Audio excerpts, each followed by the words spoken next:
Exiled. The Divided Region, Book 1 by D.J.J. Watson.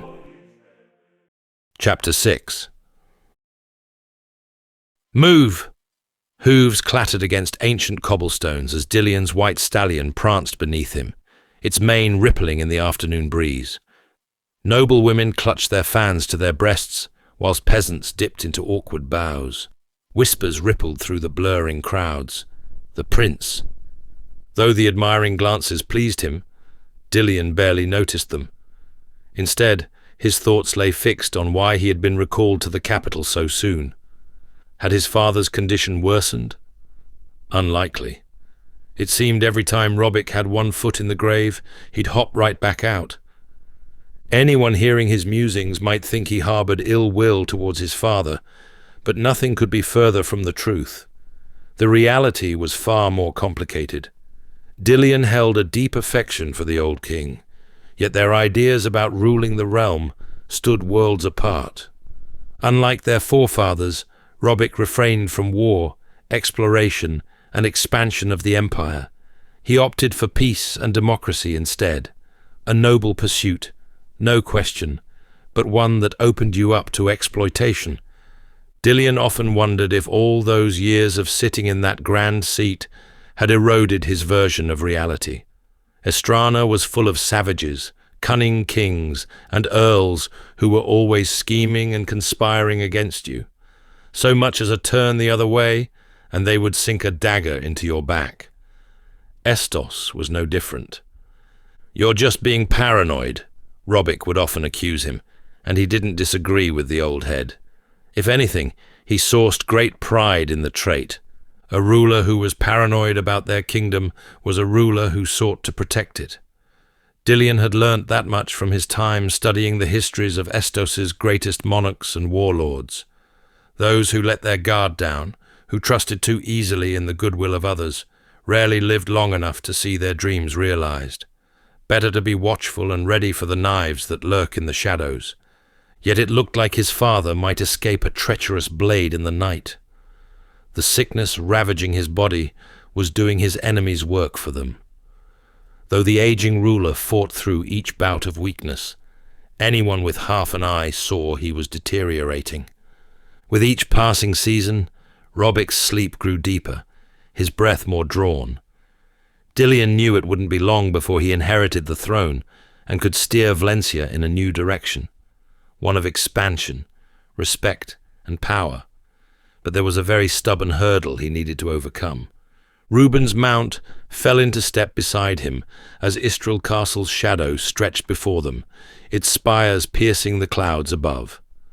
The polished armor of the castle guards blazed in the sun as they glided into position, their synchronized movements a well-rehearsed dance. Metal screeched and groaned as the soldiers heaved the massive iron gates apart with practiced ease. They rode beneath the arch into the sprawling courtyard where lush gardens bloomed at either end. Like the upper tiers of Istril, the palace grounds were kept in perfect order. Dillion dismounted his stallion and gazed up at the colossal structure, a faint smile stretching across his lips. The castle's spires clawed at sailing wisps, as they have done for over 600 years. His eyes traced the intricate stonework and the dozens of stained windows he looked out of countless times.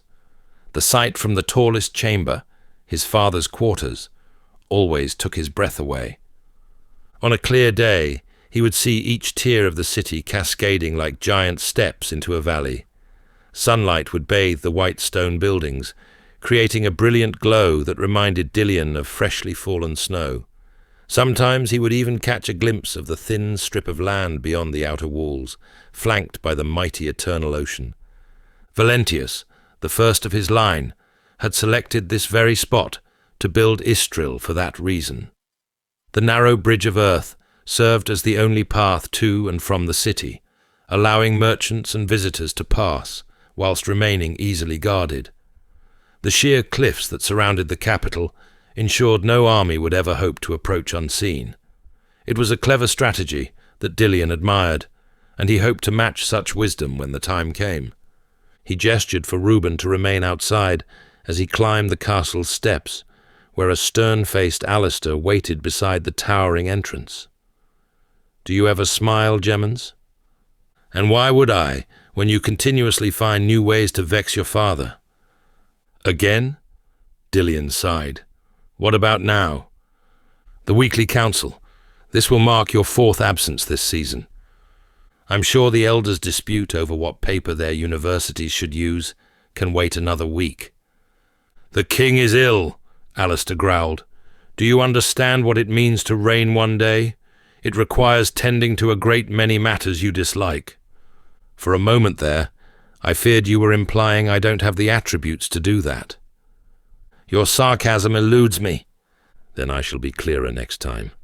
If you truly yearn to rule like everyone suspects you do, you must stop flailing about. You're duty-bound to the people of this great kingdom, and all of her matters, big and small. I suggest you fix your attitude if you wish for a peaceful transition of power." "Is that a threat I detect?" Alistair's jaw clenched. "I'm not in the business of threats. I leave that to the earls and countesses." The very mention of those nobles made Dillian's blood pressure spike. "Speaking of them, are they any closer to accepting me as the legitimate heir?" "With the way you're acting?" Dillian shifted uncomfortably. "The last I heard, only Rowan of Westrun supports the notion. Then again, he'd endorse anything for a price. Yet something tells me you already know this. As for Blyme and Claude..." Alistair snorted. "You've got a lot more convincing to do." "Would they prefer I crawl back into my late mother's belly and do a ceremonial rebirth? Perhaps with trumpets and a royal announcer?"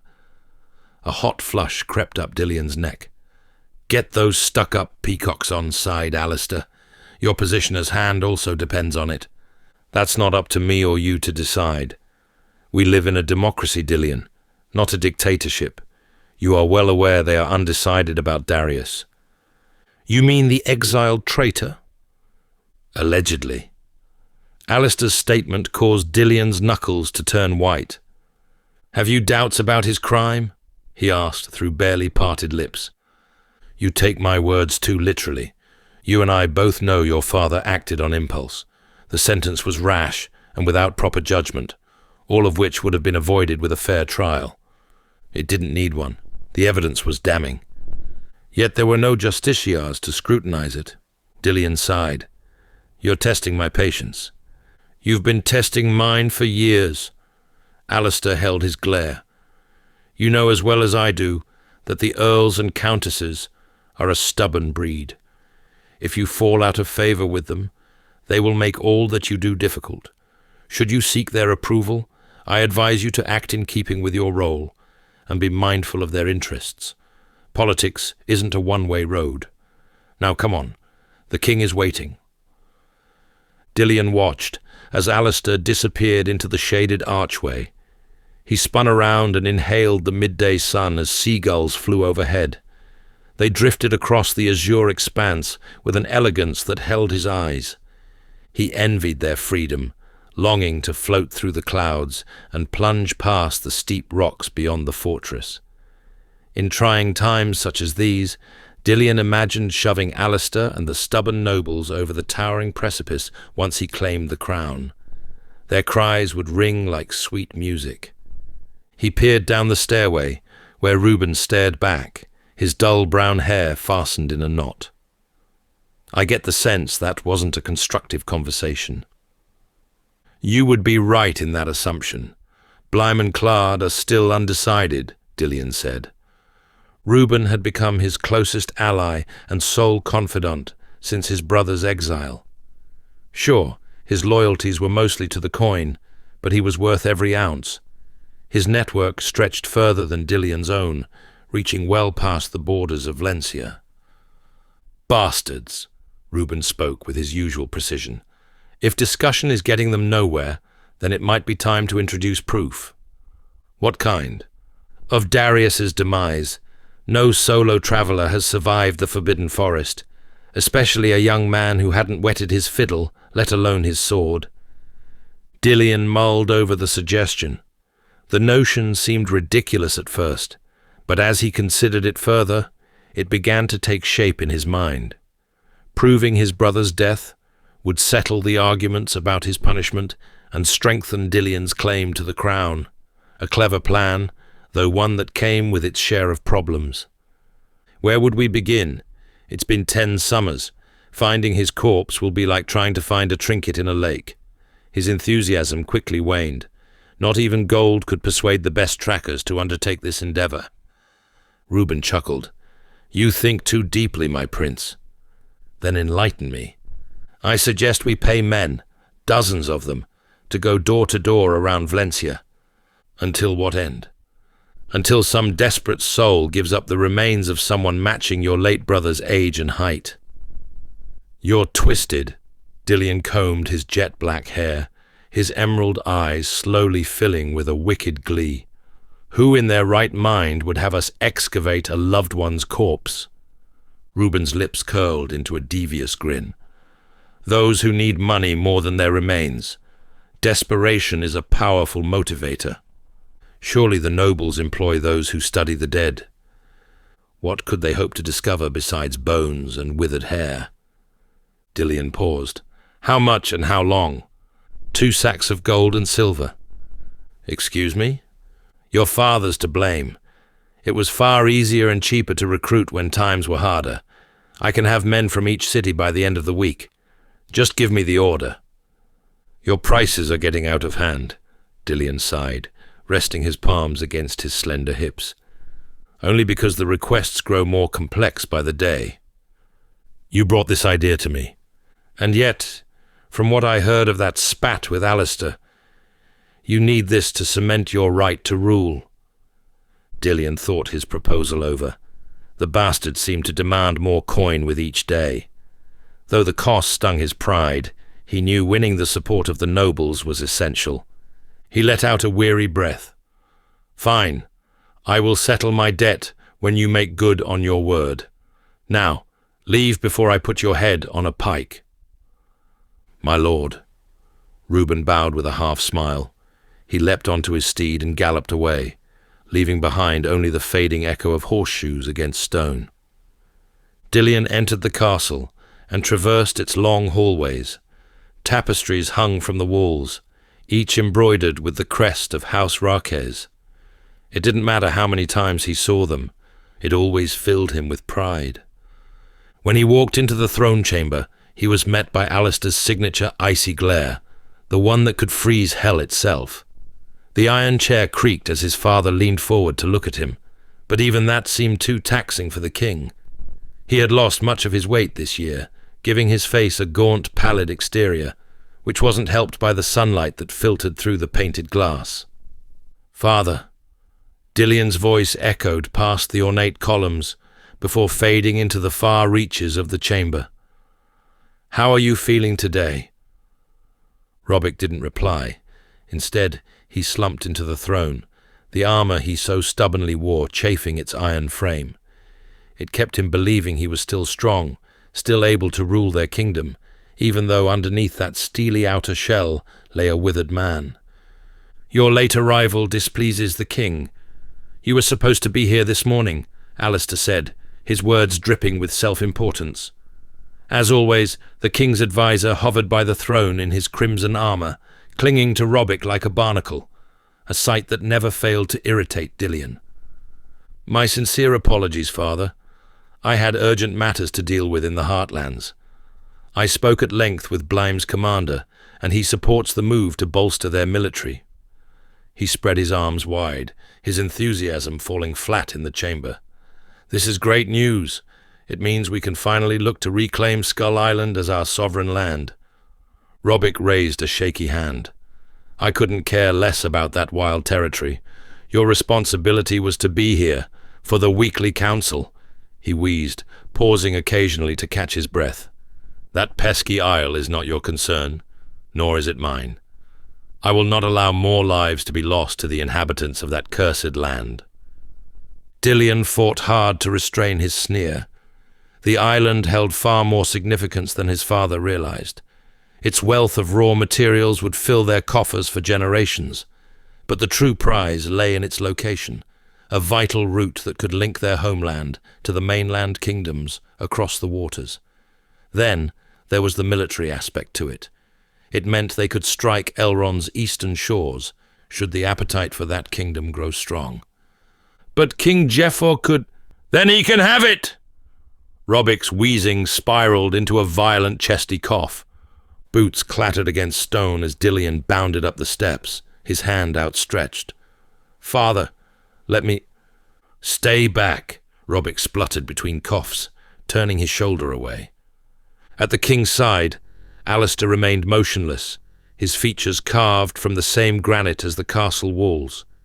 Only his eyes betrayed him, darting between father and son as each rattling cough tore through the monarch's chest. "How will I rest peacefully when you cannot even fulfill your basic duties?" Robbic asked. "It was a mistake on my part. Forgive my eagerness to protect the kingdom." "Your zeal for power, more like." He swiveled to Alistair. "See that any plans to expand Blime's military are immediately halted after this meeting. There have been enough bloody chapters in our kingdom's story. I need not write more." Alistair inclined his head. "Consider it done, my lord." "You worry me, Dillion," Robbic returned to him. "Your ambitions are destructive. You care little for day-to-day matters that make a difference to life in our kingdom. Darius wouldn't have..." A surge of emotion choked his throat, leaving the rest of his sentence unspoken. Dillion's body trembled as he fought to contain his rage. He had to escape this room before his temper got the better of him.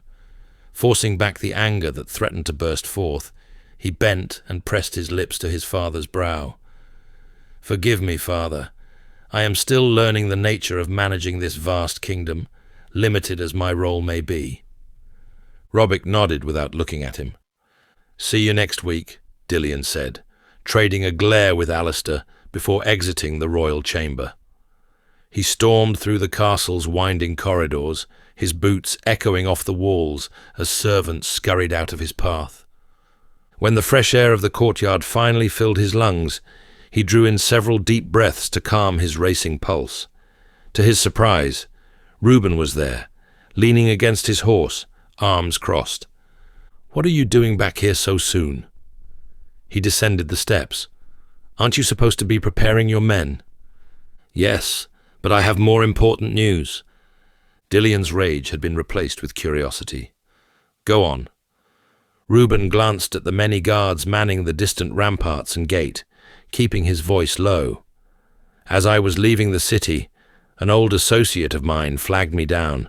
We got talking, and I asked if he would be interested in our little undertaking." "So you thought it wise to blab about it in the heart of the fucking capital?" "There are few people I trust like him." "I don't care," Dillion sneered, rage pulsing again. "Are you trying to get us hung?" "I may be a man of Westrun, but I'm not careless. If you'd let me finish, he mentioned a killing in Vaxdal just 2 days past." "And what does a crime in Elrond have to do with our problem?" The surviving housemaid claimed that one of the assailants had a distinct Valencian accent. His heart skipped, then plummeted as ice crept through his veins. The courtyard seemed to tilt beneath his feet, and for a heartbeat, he forgot about his father's comments. The man in question, by all accounts, saved her from his other goons. "You're not suggesting..." Dillion absently shook his head. "She must have the bandit mistaken for someone else. Darius is dead. He would never have survived the forest, let alone Elrond. Never. You are also more likely to find a dragon than a Valencian up north. This has to be a strange coincidence. Or it could be your brother." The statement made his surroundings whirl, turning the castle courtyard into a dizzying mess. He staggered, his hand shooting out to grip Reuben's horse, its warm bristles the only anchor in a world that had suddenly lurched sideways. "How much do you trust this associate of yours?" "With my life. I don't want anyone to know of this news, not even a ghost. Consider it safe." Reuben's usual sarcasm fell away, replaced with a concern that matched the churning in Dillion's gut. This claim didn't just impact the prince, it also threatened to expose his part in what could be called the greatest betrayal their kingdom had ever known. "So, what's the plan?" he asked. "Are we to send my men door to door, or would you have me chase down this lead personally?" All kinds of emotions ran through Dillion at once. Shock, worry, even a hint of relief. While he never took pleasure in what happened to Darius, he couldn't allow a whisper of his brother's presence to surface. No, this needed to be investigated. "Well?" Reuben probed. Enjoying the story so far? To uncover the events leading up to this point, claim the free and unpublished prequel, both the audiobook and ebook. The link is waiting for you in the description. Now back to the story. Chapter 7. The first fingers of dawn clawed across the sky as Darius's breath misted before him. 3 days to reach Valga, 3 days to traverse the woodland that clung to Elrond's northern peaks, all to avoid the open roads which would get them there in 2 or less. His horse trotted beneath him at a steady pace, while the rest of the guild shuffled in single file, their silence carrying on the bitter wind. In many ways, he hoped an obstacle would delay their arrival for the annual celebrations, or halt it altogether. The raid was a fool's errand, and nothing could sway his opinion on it, not even the hollow hope of obscene wealth. He cursed Jangar for dragging them on this suicidal undertaking. Only someone with an ill mind and an ego large enough to float battleships would believe 7 weary men and an insufferable woman could plunder the kingdom's coffers right under Jeffor's nose. Jangar had those attributes in spades. No, Darius sighed. There was only one fool among them, and that was him. He could have said no and been cast out, penniless and hungry, but at least with his life intact. Yet as he weighed his choices, death seemed to lurk down every path. Better to face the devil whose tricks you knew than to stumble blindly into one you don't. Or so the saying went. Jangar's horse picked its way over uneven terrain, the thud of hooves echoing between the dense walls of oak and elm. Now and then, the trees would part like curtains drawn back, allowing the riders to fan out 2 abreast before the forest closed in on them again. When it reopened, Bolin rode up next to Darius. "You have balls, lad. I'll give you that." "Why so?" "I can't remember the last time someone questioned Jangar as you did yesterday." "I only voiced what others were thinking." Bolin pursed his lips together, his goatee twitching. The way the veteran shifted in his saddle told Darius that shame gnawed at him for lacking the nerve to speak up himself. "As I said, balls. You have 'em in buckets." He slowed his horse as the path narrowed once more, its hooves kicking up snowy slush. Thorny shrubs flanked the track, while tall pine trees blocked much of the overcast sky. When the trail widened, he returned. "Tell me, Bolin, does this heist not unnerve you?" "It does." "Then why do it? What else is a man of my years to do? Lie in the lair and wait to die? Surely that's better than being publicly executed when we get caught." "When?" Bolin cocked a brow. "Let the raid take care of itself, son. Today will have enough troubles of its own." "Wise words, but it doesn't change the fact we're riding to our slaughter." Darius ducked to avoid an oncoming branch. "My pessimism is justified." "Slaughter." The veteran thief chuckled. "The place I'm heading to is rich with gold, not blood." "I wish I shared your optimism, old man," Darius smirked, adjusting himself in the saddle as his horse's muscles rippled beneath him. The crisp wind lashed his cheeks, hardening his features. "Tell me, was the guild always this poorly led before Jangar bumbled along?" "Not at all. Quite the opposite, actually. It was a pleasant place, a prosperous one even," Bolin replied. "Ram, God's rest his soul, was a strong leader and an honorable man, if you can believe such a thing. We may have been thieves, but we had morals. We only ever stole from those who had stolen from others in some form.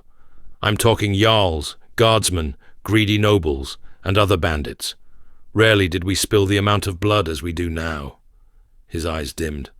I reckon you and Ram would have got along well. Even as a Valencian, he liked people who spoke their minds, irrespective of where they came. Irrespective? That's a big word for you.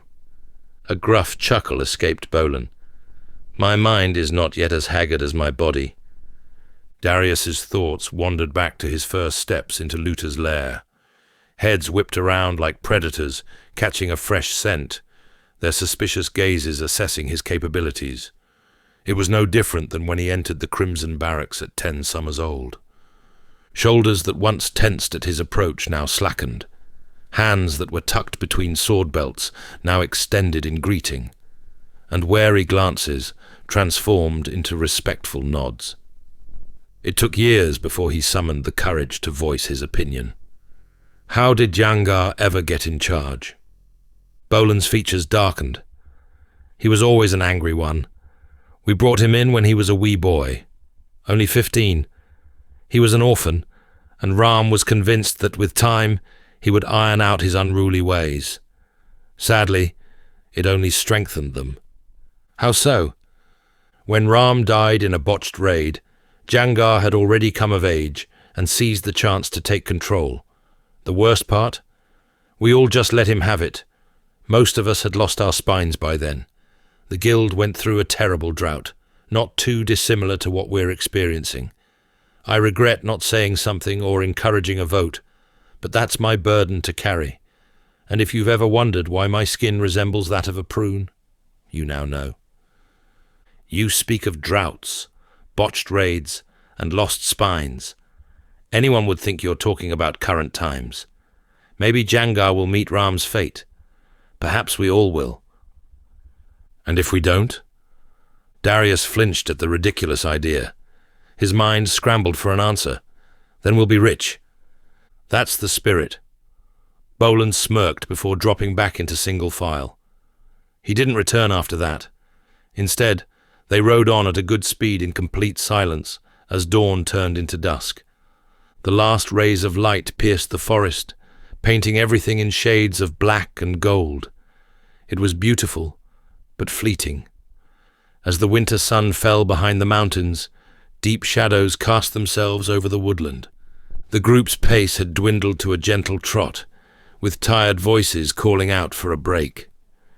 Darius worked his fingers back and forth, trying to ease the stiffness that came from gripping the leather reins all day. Jangar, how much longer? He called out. Until our steeds can move no more.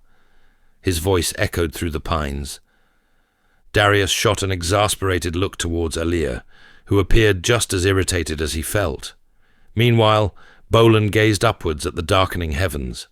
Following his companion's stare, Darius found nothing but the familiar stars that had watched over him since birth.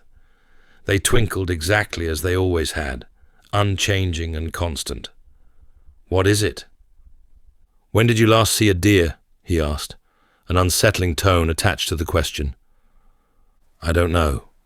This afternoon? Why? Either our presence has scared them off, or something else has.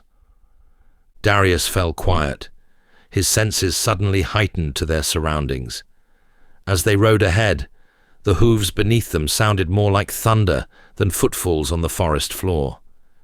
The night stillness brought with it an unsettling disturbance. No birds called their evening songs, no owls announced their hunts, and no distant cries from stags rang through the darkened woods.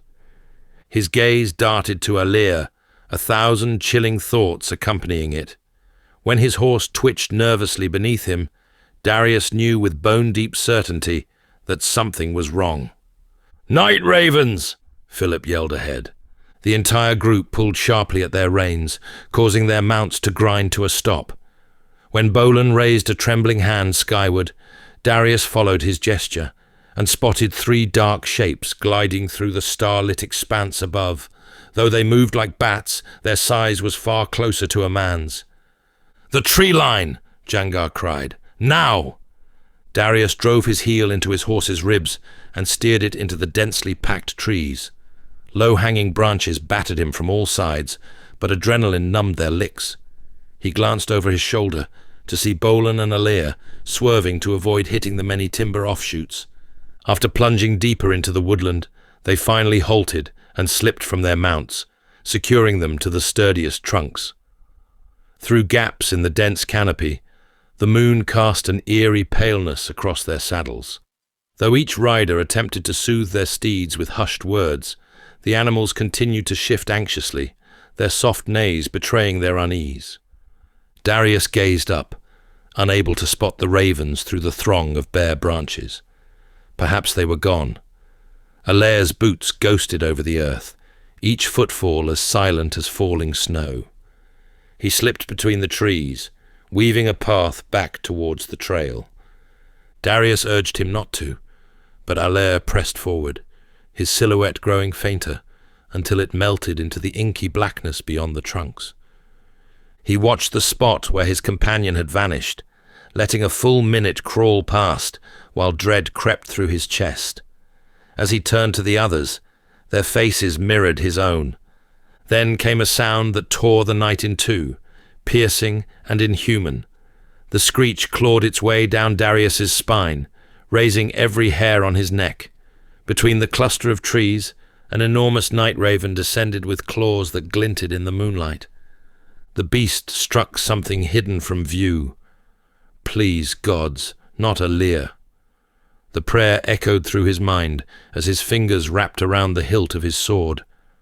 A high-pitched shriek split the air, followed by the desperate, terrified cries of struggling prey. Relief washed over him. Those sounds were from a boar, not his companion. In the space of a few heartbeats, massive wings beat against the night sky as the night raven ascended, its prize writhing in its grasp. Two dark shapes dived earthward, their movements fluid and precise. Like vultures fighting over carrion, they tore at the creature caught between them. Though the darkness masked the worst of it, the wet sounds of rending flesh carried clearly through the still air. Bile rose in Darius's throat, yet his eyes remained fixed on the grotesque display, as if to make sure it wasn't his friend being ripped apart. The three beasts wheeled higher and higher until they dissolved into the star-strewn void, taking their poor feast with them. "Well, if that didn't soil your pants, then I don't know what will," Jangar said, as the boar's cries faded to nothing. All Darius could hear was his roaring pulse. When he turned to his horse, an endless stream of clouds bellowed out from its nostrils like a chimney, the vapor swirling and dissipating in the frigid air. Despite having ridden him since it was a yearling, he was yet to be given a name. Just as his fellow guild members had, he began to view their mounts as tools rather than companions, the Valencian customs of his youth now alien. But there was a greater reason for his horse going unnamed. Something about bestowing an identity felt too permanent, too much like admitting this life of thievery and murder was his destiny. "Vultures of the night," Colin cursed. "Aye," Bolin added, "they're vicious things." "Where do they originate from?" Darius quizzed, having only ever seen them a handful of times. "They can be found all over Istrana, but they prefer to dwell near mountains. Disgusting creatures," Philip replied. Darius shuddered. He thought back to the many occasions he climbed the frosty peaks alone, ignorant of such dangers lurking in the skies. "Something tells me we won't be getting much sleep tonight." Alir stumbled from the bushes. Relief flooded through Darius. "What did you see?" "Wings and sharp talons. The beast was far too quick to get a proper look at it. The boar had no idea, poor sod." "At least it didn't grab you." Graham's voice shook. A glance downward in brighter conditions might have revealed a damp stain on his breeches, though Darius could hardly fault him for it. "The gods couldn't leave the guild without their best archer," Alir joked, his face soon hardening. "Nobody's hurt, are they?" Darius looked over to Jangar and Vresha, who were a short distance from the group, seemingly in deep discussion. The big man took a long breath and strode back their way, his boots crunching the frost. "Right," he addressed them. "You all better get comfy because we're bedding here for the night." "We'll die from the cold," Philip declared. "What if they return?" Graham shot a shaky glance at them all. "They shouldn't," Bolan said, earning everyone's attention. "They've had their fill and are unlikely to hunt again for another fortnight." "Since when did you become an expert on night ravens?" Janga's breath fogged before them. "Stealing isn't all I know." Alea shifted his weight. "Philip's right. We'll freeze to death before those ravens return." "Better frozen than eaten," Vresha snapped, her words sharp as the air. "Or we could keep riding," Colin suggested, pulling his cloak tighter. "The horses need rest," Darius added, his breath drifting upward, disappearing into the web of nude branches overhead. "At least let us light a fire," Graham pleaded, "and announce our presence to every bandit and beast within a mile." Jangar snorted. "Use your head." "Our furs should ward off most of the cold," Vresha said. "A layer beneath and another around your body will do. If it really gets too much, I'm sure you boys can bundle in together." "Easy for you to say," Darius muttered, tugging his own cloak tighter over his shoulders. "What was that?" she fired back. He held his tongue, and despite a few complaints, everyone accepted they'd make camp until dawn. Whether it was madness or exhaustion taking hold, they started pulling out their bedrolls and pelts. Alea looked at Jangar. "Will we still reach the capital on time?" "We'll just have to ride faster tomorrow." He grasped his pelt's edges and snapped it through the air. Long, brown-tipped hairs rippled, releasing a few dried leaves. The dense, woolly undercoat remained matted in tight curls against the leather backing, the kind that kept beasts alive through the harshest winters. "We will set off again in 6 hours. Alea, take the first watch." As everybody carved a spot in the dirt for their makeshift beds, an uneasiness took hold of Darius. He glanced up at the starlit canvas and the darkness that swelled around them. There weren't many things that agitated him as much as being out in a woodland in the thick of night. Bloodwolves, ubreks, night ravens, and other unscrupulous characters prowled the landscape, their senses far keener than any man's. He watched Bolan eye the shadows once more, before tightly wrapping himself in his hide for what would surely be a restless few hours ahead.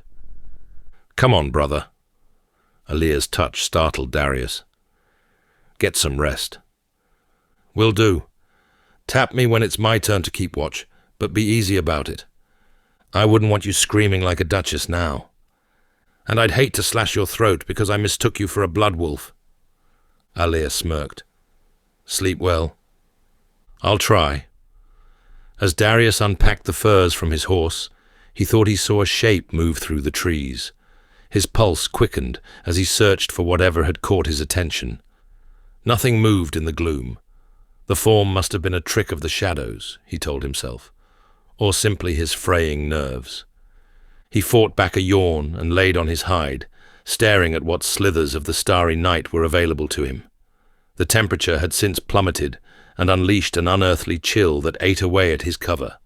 He gazed at the twinkling lights above, trying to make sense of their scattered dance. The stars held none of their usual wonder tonight, failing to stir anything within him. The heavens slowly dimmed as his weary eyes grew heavy, and unconsciousness finally claimed him. Darius drifted off for what felt like seconds, when a guttural cry shattered this momentary peace. Only this time, it belonged to a man. Chapter 8. Darius shot up as the shriek reverberated around their fireless camp. One by one, everyone except Bolan rose from their slumber. "Who's missing?" Jangar leaped up, his hair a tangled mess. His gaze darted from face to face in the darkness, his lips moving silently with each person he counted. "Colin?" Philip called out. Darius unsheathed his sword. "Where did he go?" Alea asked. "I don't know. To take a piss, perhaps." "Colin!" Darius nudged Bolan awake with his boot, who growled in protest. "Get up," he hissed, scanning the silhouettes of the trees. "Now!" Through the darkness came a gurgling wail that made him break out in goosebumps. Wings flapped overhead as dozens of startled birds burst from their nests, their shadows briefly blotting out the stars before melting into the night sky. Had the night ravens returned? It was impossible to tell through the inky veil. Philip continued to call out for his twin brother, hoping, wishing, for him to stumble out of the trees unharmed. "Colin!" Darius stepped forward, both hands on his sword. "We should split up and search for him." "No," Vresha said, her steel singing for the first time in his memory. Her face turned a shade paler, which he thought impossible, given how pallid she already was. "We stay together." Jangar gripped his axe firmly, his knuckles glowing in the moonlight. "All right, all of you, gather on me." Darius was quick to join the tight formation, his back and shoulders rubbing against his comrades. Vresha stood in the center while everybody else acted as a shield, which, in any normal circumstance, would have incensed him. Bolan's sword clinked against Darius's as he joined the circle, while Philip's ragged breaths betrayed his position on the other side. It became painfully clear Colin would not be joining them. "Hold it together," Darius said with a slight quiver. "Whatever lurks out there is no match for 7 capable weapons." A gradual hush descended, as the cries faded to nothing, leaving only their harsh breathing and Philip's sobs. Gradually, even those sounds withered away. Leaves rustled against one another, then a twig snapped beyond their huddle. Their bodies turned as one towards the noise, a gentle scraping like a weight being dragged over foliage. The silence that followed was somehow more terrifying than the guttural shrieks that had preceded it. Thump, thump, thump. His heart thundered in his chest. Not a whisper or breath could be heard. The world seemed to stay perfectly still, as if nature itself was afraid to move. Crack. Something stirred just ahead, a slow, deliberate sound that tightened his hold on the sword until his fingers ached. Then came the footfalls, measured, watchful. Darius glanced at Bolan and Alir. Their slack expressions said everything he needed to know. Whatever stalked them in these shadows was no common beast. Hooves pounded against the earth as their mounts reared and thrashed, straining at ropes that creaked against the unyielding bark. He yearned to tell them to quiet down, to keep them from drawing attention, but he realized that moment had long passed. A flicker of amber pierced the darkness ahead, then another and another. Darius swallowed hard, his sword trembling. A triangle of golden eyes blinked into existence, gazing straight at him with predatory focus. He had never seen a formation like them before. As his mouth fell open to warn the others, the orbs melted into the shadows once more. "Oh, Colin," Philip wept, "I'm sorry, forgive me." "For the love of the gods, control yourself, man," Jangar growled. The eyes reappeared again, this time much closer. "There!" Darius's voice cracked as he thrust his sword towards the creature. Heads whipped around, and a collective gasp rippled through their huddled wall. Vresha's fingers dug into his shoulder, her nails biting through the fabric of his cloak and leather armor. Beside him, Bolan's hands quaked so violently he could barely maintain his grip on the sword. The nearby horses lurched against their tethers, foam-flecked jaws snapping at nothing as their hooves churned the earth. "Bolan, what is that thing?" Alir asked. No response. "Bolan!" "You don't want to know." His voice emerged in broken fragments, dread etched across his features. "Speak," Darius snapped. "What is it?" "A cougar." "A what?" The beast disappeared, but not before Darius glimpsed saber-like fangs and an arched back. His mind pleaded for his eyes to deceive him, but there was no mistake. A heartbeat of silence. Then, an explosion of movement. The cougar erupted from the shadows like a bolt of midnight lightning, its massive form mashing into his mount with bone-crushing force. The horse bucked and kicked in response, its gaze wild. One of its hooves connected with the cougar's jaw, momentarily stunning the large feline. Despite the kick being enough to kill a man, The beast merely shook it off and leapt onto the mount's back. Each massive paw found a hold on its trembling flanks. Curved claws longer than daggers extended as it crept towards the animal's head with deadly purpose. A flash of ivory, then blood spattered as its saber teeth plunged deep into the horse's throat. The steed's legs buckled beneath it, its desperate neighs dying into wet gurgles. Darius stared in horror as a final crunching bite sent his steed into the void. The predator raised its head, crimson clinging to its dark lips. Its gaze swept across their faces before settling on him. He watched as its pupils dilated, nostrils flaring as if recognizing the scent of the slaughtered mount's master. A bowstring thrummed beside him. Alia's arrow zipped through the air, burying itself in the cougar's muscled shoulder. The beast's answering roar shook leaves from branches. Its massive fangs bared at Alia as spittle flew from its blood-stained maw. The shaft quivered, its fletching still vibrating from the release. Before the beast could react, a second projectile whistled through the night air, this one striking deeper, sinking into its chest. The cougar's roar transformed into a strangled yelp. Claws raked frantically at the wooden arrow protruding from its thorax, fur matted with blood. Just as relief swelled in Darius, a flurry of activity rang out behind him. Branches snapped and splintered as a mass of rippling muscle sprang from the undergrowth. Time seemed to stretch, each droplet of saliva suspended in the air as the second big cat soared towards them. His knees buckled, instinct screaming louder than thought. He dropped, feeling the gust above him, a breath of death whistling past his ear. The cougar sailed overhead, its pale underbelly a fleeting ghost against the star-studded heavens. In one fluid motion, it twisted mid-leap, targeting new prey. Boland's startled grunt and Alia's aborted warning became background noise as the creature's massive form descended upon Graham with predatory precision, sending both man and beast tumbling into the darkness. Its claws ripped through fabric and flesh, unleashing ribbons of blood across Graham's torso. His screams, high and desperate, echoed through the woodland, a haunting mirror of Colin's final moments. Panic rippled through the group, causing everyone to scatter like leaves before a storm. Jangar roared and heaved his axe into the earth, hoping to frighten the big cat, but failing miserably. When Darius staggered upright, the world blurred. The first cougar was nowhere to be seen, but the surge of adrenaline coursing through his veins left no room for such worries.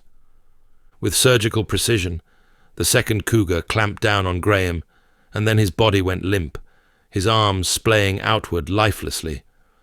Another comrade fell, one more life lost in a matter of minutes. Death was never supposed to find them here in this desolate wilderness. Blood thundered in Darius's ears. Muscle memory overtook shock. He lunged forward, steel glinting, primed to strike. But before his blade could taste fur, a projectile hissed past him, striking the beast. The cougar whirled, an impossible ballet of power and fury. Defying every law of nature, it twisted with a liquid grace that mocked its massive frame. Darius's attack sliced through nothing but space as the creature spun and struck him with its paw, sending him crashing to the earth. His view of the celestial expanse soon became obscured by the shadow of a colossal head and those three menacing eyes. Its pupils studied him with great curiosity. The beast seemed fascinated by him, as though prey that dared to resist was something it seldom encountered. The cougar's breath, hot and rancid, caressed Darius's face. A thick, viscous strand of saliva stretched between its smaller fangs, trembling with each ragged exhale. As gravity took hold, the droplet slid down his cheek, leaving a cold, wet trail that made his skin crawl. He grimaced, but did not flinch. Those massive canines, each longer than his forearm, gleamed in the silver light, their edges honed to deadly points that could slice through hide like parchment. In a sudden burst, the feline snapped down on him, but Darius dodged its gnashing teeth. Just. The movement cost him his blade, forcing him to seize the cougar's muscular neck with both hands instead. desperately fighting to keep those lethal fangs at bay. The muscles that tensed beneath his grip were unlike any beast he had wrangled. No hunt, no previous battle could prepare him for this. Just as his wrists burned, an arrow punctured its throat. The feline's lips peeled back once more.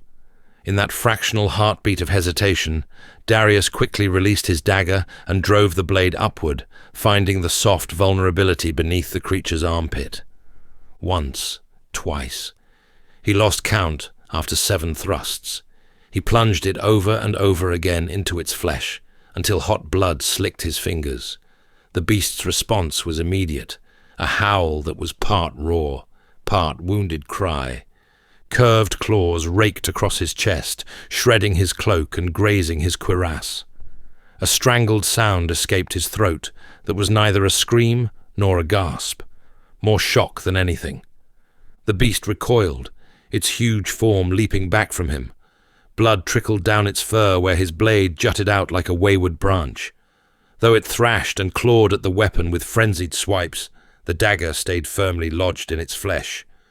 Darius's chest heaved as he gasped for air, hands finding his sword.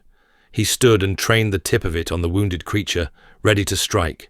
Breath by breath, its steps grew unsteady as it staggered in circles. Soon enough, its legs gave out one after another until it collapsed with a thud. Still, Darius remained poised to attack, every muscle taut with anticipation. The cougar's body jerked a few more times, like the last sputtering breaths of a candle. Those strange triple eyes that had shone like liquid sunlight were now clouded over as they gazed lifelessly at him. He glanced at everyone else. They stood as statues, frozen in their battle stances. He risked a look at Graham's mangled form sprawled out in the dirt. To his side lay his horse. A pang of sadness shot through him.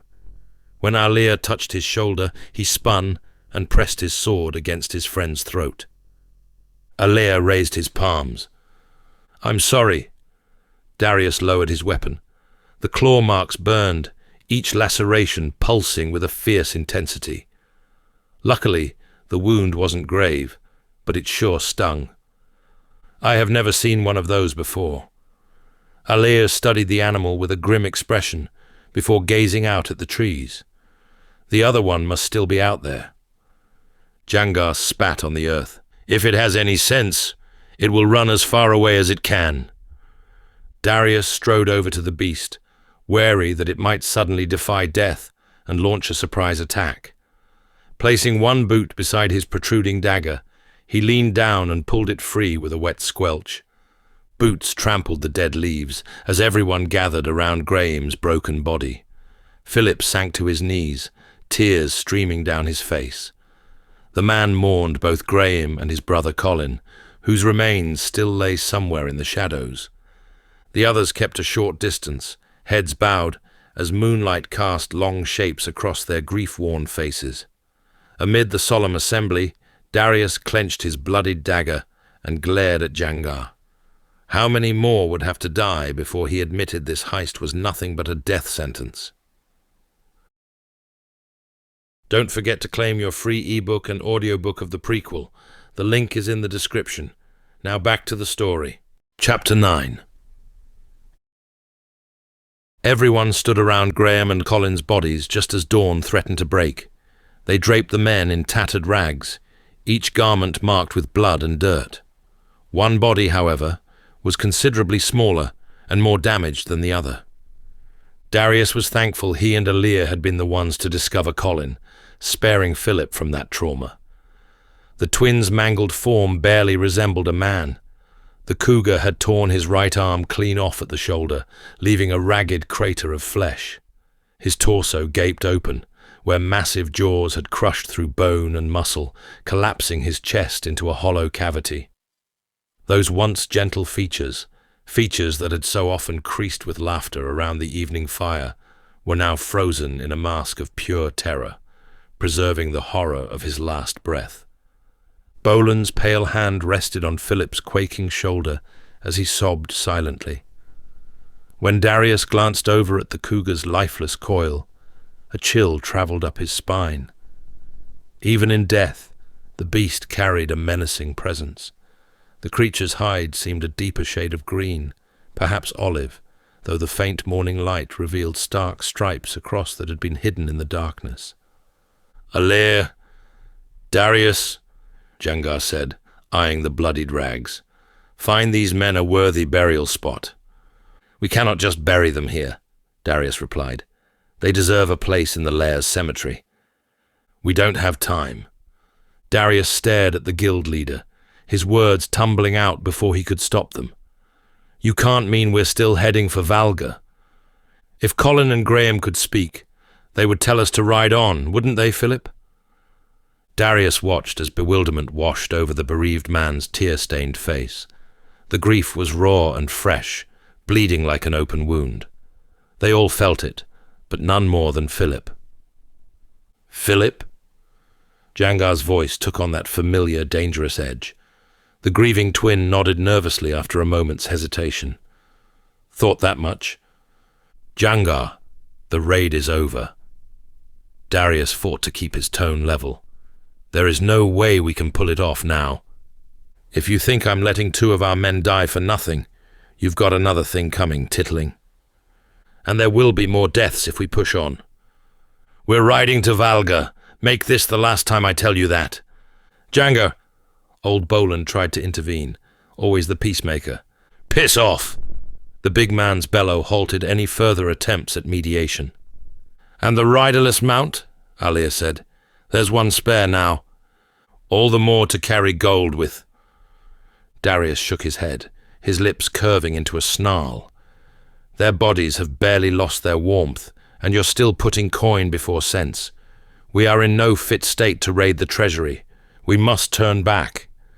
Jangar stormed past the dead men and thrust himself into Darius's face, but he refused to yield. "Run away if you want to, you gutless bastard. Just don't expect to take one of our mounts when you do. I'll wager that your pathetic hide will be picked clean within 2 nights, whether by beast or bitter cold." Darius couldn't find the words to express his loathing for the man. No amount of sense would get through to him. No rational thought appeared capable of penetrating that remarkably thick skull of his. All the brute knew was how to shout orders and promise violence. "So you turn to threats now?" "Just for spineless wretches." "Ah, a kind you're familiar with then." Jangar's eye patch shook as the other one narrowed into a slit. "You are treading on thin ice, titling. The ice broke the moment you led us on this death trap." "Enough!" Alir dived between them. "You've both made your positions clear." His lone eye remained locked on Darius, the black pupil churning like a whirlpool of venom. "Find a spot to bury them," he ordered, backing towards an unusually subdued Vresha. Bolan approached. "Come on, lad. Let us seek a place to rest our brothers." The hunger for vengeance left Darius's throat parched. He hesitated, then gave in and trailed after the others as they moved further amongst the trees. "Once this raid is done, I am finished with the guild. After today I will join you, brother." "Why? Is the motherland not doing it for you anymore?" A grim expression took hold of Alir. "The sight of death doesn't move me like it used to. That's no good for anyone." "Is there enough room to squeeze one more?" Bolan asked, half joking, half not. "I may be grey, but I still have fight left in this tank." "There's always space for you, old man," Darius replied. "Have you thought any more about where you might go?" Alir wondered. "Not yet. Somewhere with blue skies and a warm breeze." "Don't fancy going back to Valencia, then?" Bolan suggested. If only he knew why that wasn't an option. He'd realized the absurdity of that question. "I heard the weather is finer there this time of year. I have no desire to return there." "What is it with your generation? Did someone steal your patriotism at birth?" The seasoned thief darted between Darius and Alir. "At least tell me you've both got coins stashed away somewhere. You'll need more than dreams to start fresh. Who needs money when you have Alir's hunting skills?" Darius forced a smile, trying to lift the heavy mood. And who needs hunting when you have his lock-picking? Alia countered. Wonderful. Bolan rolled his eyes. Two criminals planning to fund their escape with more crime. Though their journey passed without incident, every rustle from the branches or scuffle along the ground set them on edge. They soon discovered an ideal clearing that afforded them the solitude they needed to lay Colin and Graham to rest. The stillness seemed oddly fitting for their grim task. "This will do," Bolan said, a sadness enveloping his voice as he surveyed the secluded patch of wilderness. The solemn expression on his weathered face revealed he, too, hadn't expected to be digging graves this soon, especially not for a pair of companions. They were just lads, their whole lives ahead of them, gone. I can't imagine what Philip must be going through. Alia shuffled on the spot. To bury a best friend and a twin brother on the same day? I'd never leave the tavern. Darius nodded, his gaze fixed on the earth where he pictured them breaking the soil. Let's head back and gather everyone. Their boots crunched against the forest floor as they turned away from the clearing, his mind already wrestling with how to honor their fallen friends with proper words. They took only a dozen steps towards the camp before Bolan whirled around to him. If starting a new life means more to you right now, take my horse and don't look back. That goes for you too, lad. He looked at Alia. I will say nothing of this conversation. You have my word. Darius recoiled at the selflessness of the offer, his chest tightening with an emotion he couldn't quite name. They were the words he desperately longed to hear for so many years during those cold nights in the lair, crammed between the sleeping bodies of grown men. The chance at freedom beckoned like a flame in an unlit corridor, tempting him with its warmth, yet something held him rooted to the spot. But what? Images of green rolling hills turning into smouldering piles of ash suddenly flooded his mind. The seer's grave prophecies triggered a cascade of vivid, increasingly terrifying visions. He saw Istril's pristine marble walls crumbling, its white stone stained black with soot. The screams of women and children pierced his thoughts as they fled through burning streets, their faces contorted in terror. He watched helplessly as knights, his father's men, were cut down by the thousands, their crimson cloaks fluttering, but their corpses not. The stench of death filled his nostrils, so real he could taste it on his tongue. These weren't mere imaginings. They carried the force of something more. Prophecy. Each detail seared itself into his consciousness with nauseating clarity. You okay, lad? Bolan's soft voice snapped him back to the present.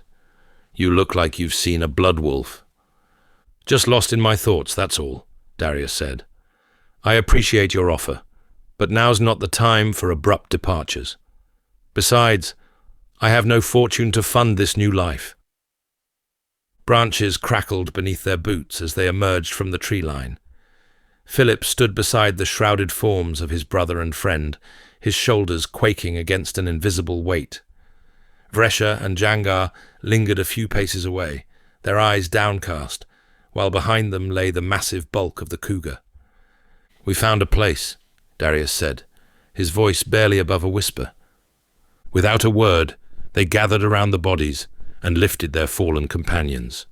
Their footsteps fell into a slow, steady rhythm as they made their way through the forest, each step bringing their friends closer to their eternal sleep. The weight of each handful of earth felt like a mountain as they dug the graves. Philip's raw sobs twisted Darius's gut. He could not look at his guildmate's face, couldn't bear to see the grief magnified in those tears. This was Jangar's burden to carry, Vresha's too. As they lowered the bodies into the moist soil and Bolan led them into prayer, memories of his mother's burial crashed over him like a wave, the hollow feeling in his chest, the sickening hole in his stomach. It all felt quite raw.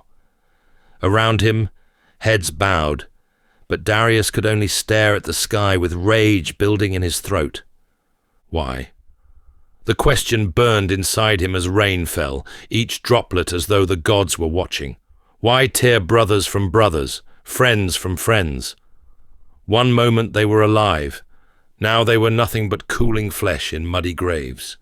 The seer's words whispered through his mind like poison. The destiny of this region rests in your hands. Darius's fingers curled into fists, nails biting into his palms. To hell with destiny, to hell with Estos. What has it done for him besides stripping him of his humanity, his life, and everything he might have become? As he bowed his head and closed his eyes, a voice deep within knew Colin and Graham wouldn't be their last casualties. Death, it seemed, was already sharpening its blade for more. Chapter 10. They rode hard for 2 days before the city of Valga appeared on the horizon. Thankfully, there were no further encounters, but their hasted journey didn't come without casualties. Exhaustion claimed Jangar's mount along the way, its legs finally giving out beneath its lathered body. It was yet another sign from the gods to stop, but it only made the big man more determined to silence the contempt building behind him. Even Vresha looked like a woman cut from frustration. Jangar's arm shot skyward at the crest of the hill, his fingers splayed against the withering afternoon sun. Their mounts' hooves scattered clumps of grass before grinding to a stop. Past the sloping hillside lay a sprawling metropolis of grey spires. Behind them, jagged peaks clawed at the horizon, still crowned with winter's snow. Darius's eyes traced the city before them, his breath momentarily stalled. He watched as low-hanging clouds sailed over the capital with a calm grace. It was little wonder why many referred to it as God's city. The blackened stone walls snaked through the landscape until they blended into the surrounding mountains, their parapets lined with iron-tipped spikes.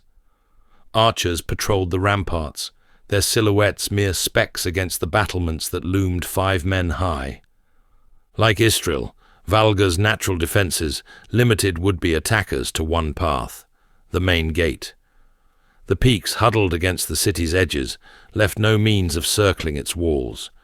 Darius envied the thinking of the capital's forebearers, none more so than its architects.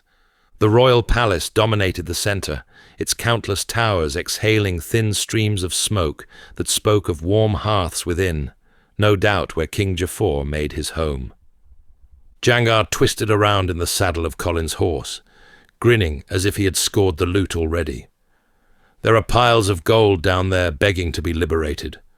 While the capital throws our oh-so-noble monarch another lavish party, we'll be helping ourselves to a spot of wealth redistribution. His chest shook with mirth, but nobody indulged it. The mood remained far too tense for levity. They had crossed a line that couldn't be uncrossed, and everyone's expression spoke to that tale. Darius glanced at Philip, noting the dark circles that shadowed his eyes. "So, what now?" he asked.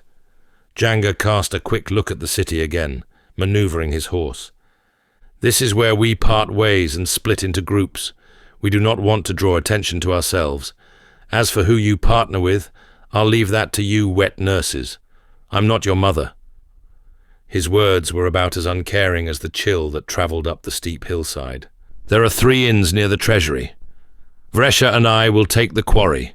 That leaves the Jarl Haig and the old inn for you lot to squabble over."